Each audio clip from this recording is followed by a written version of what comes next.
Well, first off, I'm going to tell you that creation science would tell us that the earth is, if I was a really polite person, I'd tell you the earth's less than 10,000 years old, but I'm not a really polite person. God's still sanctifying me. The earth's about 6,000 years old, okay?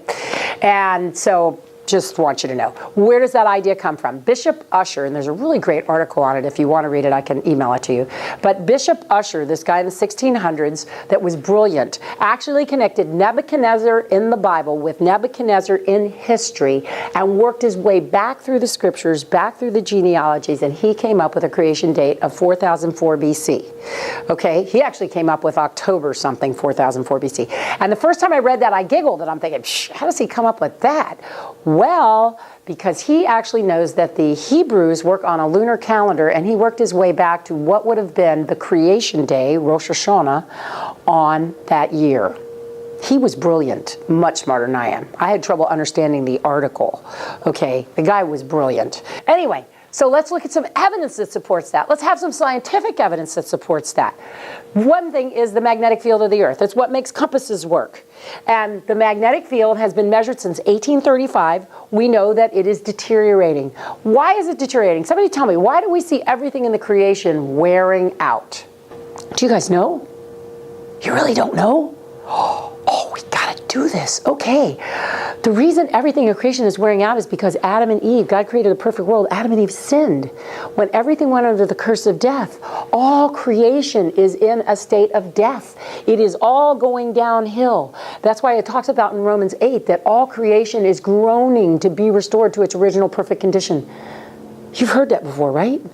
So that's why we see the sun is burning up. The moon is leaving at 2 inches per year. The magnetic field of the earth is weakening. Every 1,400 and some odd years, it loses half of its strength, which is important to us because it protects us from cosmic radiation. It's not just for compasses, okay? So the point is that everything in creation is wearing out. Stars are burning out. Everything in creation is wearing out because the whole creation, I'm so sorry, I thought you would know that. The whole creation is under the curse of death. And that's why we see everything in the creation, and there are going downhill. And we see scripture verses that talk about that, and then it's all wearing out. And that's why in Revelation, people like me get so excited that when God removes the curse, he's going to put it all back. He's going to correct it. He's going to put it back to its original perfect condition. And we're going to be there if you know Jesus, and I'm going to ride a dinosaur, and it's going to be fun. So the magnetic field of the earth is wearing out, and everything's wearing out because it's under the curse of death. And they've been measuring it since 1835. And I want you to notice we haven't taken one rock and said we have carbon-14 dated or potassium-argon dated this particular fossil or whatever. We took the whole rock, and we've watched it since 1835. That's over 150 years. And we've checked it, and with that data, we see that the earth can't even be 20,000 years old. If you go back just approximately 20,000 years ago, the magnetic field of the earth would have been so strong, it would have been that of a magnetic star. If you went back 100,000 years ago from the reading I did, it would have been so hot that it would have melted the earth. 100,000. Now, I want you to get a grip on that number. 100,000 is not much. The evolutionists want us to believe that the earth is 4.5 billion years old. Billion. Okay, there's the billion. And I'm telling you the earth's approximately 6,000 years old. If the magnetic field of the earth were just 100,000 years old, 100,000 years ago, it would have melted the planet. Now, I want you to see the difference in these numbers. They don't fit together, do they? You can't get these two numbers together, can you? So the magnetic field, now, what they do, and those of you that had physical science, and if you're going to be studying physical science, you'll learn about this. They came up with the dynamo theory and tried to explain it, but it doesn't line up with physics, and it doesn't line up with the scientific evidence very well. And so actually, it lines up better with the creation model. The earth is very hot inside. It is losing its heat to cold outer space. Outer space is really, really cold. Really, really cold. Now, let's think, this one's easy. If you took a hot potato and you stuck it into a cold freezer, would it be a hot potato tomorrow? No, it'd be a frozen potato, wouldn't it? The earth is a hot potato. It is in a cold freezer. It is losing its heat at 10 to the 27 calories, that's 10 with 27 zeros behind it, calories per second, to outer space. Which means, with the heat that it is losing, it should have been stone cold frozen to the center by now, even with what it gets from the sun, over 400 times. Should have been frozen to the center. But it's not. It's still a hot potato, which means it couldn't have been in the freezer that long. That one's easy. Little kids can understand that one. They can get that one. So that one's not hard. The sun, this is, oh, yes, sir, James. What causes the space to be cold if we receive heat from the sun? Oh, that's very good. Okay. The space in between us and the sun would have some heat in it, but generally space itself is just above absolute zero, which is very, very cold. So that's why on the side away from the sun at night, it gets cold. And then when you come back and you get in the sun again, it gets warm. So right in between the path of us and the sun, it would be warm. But the reason we're warm, remember from physical science, those of you already had it, is our atmosphere grabs a hold of it, the greenhouse gases, and hangs onto it. If it didn't, like with our moon, if you're standing on the moon, one side is 250 degrees Fahrenheit hotter than the other side of your body because the atmosphere actually holds it in. So where it would not be in direct contact with those light rays, it would be cold. Does that make sense? And so as you get farther away, think about it, Mars gets colder, Jupiter, it's colder. The farther you get away from the influence of the sun, the colder it gets. Does that make sense? Okay, good question. And that kind of plays into this. This is called the faint sun paradox, and it's really kind of interesting. What they now believe that the sun, as you learn in physical science, and if you're going to take it still, you're going to learn about this, that they believe it's a nuclear fusion reaction where hydrogens ram into each other and they fuse together into helium, and that's what the actual reaction that fuels the sun. And so with that thought in mind, they say that the sun is getting brighter. That main sequence stars, which is what the sun is, get brighter with time as they're going through this process. And as they get brighter, they get hotter, and they actually burn up faster. And all of the evolutionists agree with this. So since 1972, they have this paradox. They have this problem. And what's the problem? Well, they believe that life started to evolve 3.8 billion years ago. 3.8 billion years ago, okay? That far ago.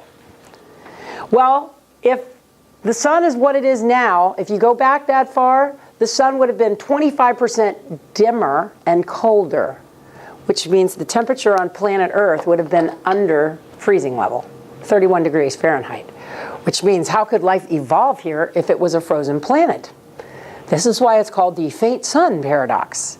Now, how they've dealt with this, they have what are called, we call them rescue devices. They can't just leave these things alone that I'm telling you. So they've come up with ways of trying to explain it. Like within physical science, you learn about the dynamo theory because that's how they explain the magnetic field of the Earth problem. With the heat problem, the rescue devices, they say, well, the interior of the Earth and the exterior of the Earth are moving against one another and causing friction, and they're saying that that would continue to produce heat, which if you believe that, you also have to believe in a perpetual motion engine, which is not good physics. It doesn't happen. Things eventually wear down. And actually, I found this on the internet. I thought this was interesting that Carl Sagan, what they said back in 1972 was, well, we have to come up with something to explain how the Earth could have sustained life when the sun was that much fainter. So they said there must have been a stronger, look at the bottom one, it says there must have been a stronger greenhouse effect on the early Earth to hold in all that heat and keep it warmer. In other words, this really is a problem for the evolutionists. They can't figure out how, if you go back as far as they think they have to go back, the sun wouldn't have been bright enough to keep the planet warm enough. The sediments in the oceans, you have sediments, and I'm going to get this so I get the numbers right. You have sediments being added to the Earth's oceans, and there are 20 billion tons of sediments being added to the Earth's oceans every year. 1 billion tons of them, they believe, get subducted, which means they go under the plates. And so if the Earth were as old as they think it is, the oceans basically should be full of mud. A matter of fact, all the sediments in the ocean, at the rate that they're being added right now, could be accounted for in 12 million years. 12 million years. Let's see, let's get to million. All the sediments in the Earth's oceans could be accounted for in 12 million years. Well, they're missing a lot of sediments there, aren't they? And how do we explain how that got built up in 6,000 years? Well, there was this event called the flood. And there were a lot more sediments added at that time. That's good evidence globally. Another one is the salt in the ocean. You guys remember from physical science, if you already had it, how the salt is added to the oceans by the sediments and stuff that are carried in. And there's only a small amount of the salt that is actually removed. And the point is, there's not enough salt in the oceans if the earth is that old. And all of the salt could be accounted for. Let me get this right. There we go. All the salt could be accounted for in just 42 million years. So once again, we're here. 42 million years. Now you might say, well, gosh, that's still a lot of salt. Well, that's at its current rate. And once again, there was this thing called the flood that added a bunch of extra sediments and therefore extra salt.